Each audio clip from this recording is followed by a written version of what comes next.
There's a marker called anion gap.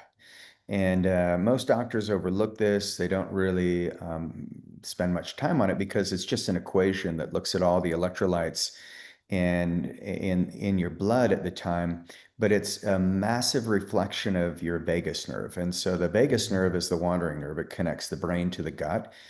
And in looking at labs, I find that so many entrepreneurs are eating great, they're doing all the right things, they're exercising, but their anion gap is really high. And I ask them, I'm like, how's your stress levels? They're like, oh, I'm fine. I handle stress totally well. I mean, you and I have conditioned ourselves as entrepreneurs, like we understand things are not always going to be the same, and we like the unpredictability of it.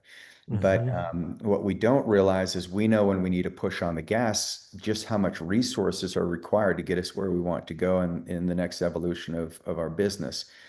And so the anion gap is this like it's a secret weapon because you can look to see the amount of resources that are going out on a regular basis. And that's the marker that shows if you're pushing the gas too hard, if you're risking burnout, you won't recover as well from your workouts. You'll notice your sleep starts to get disrupted. A lot of people with high anion gap, they don't digest food well because one of the big signs of having metabolic acidosis.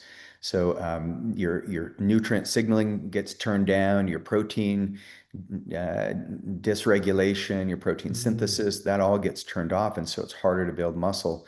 And you end up having a lot of acid reflux and bloating. So anion gap, it's the brain and gut connection. And I think that's where, healing and longevity really starts.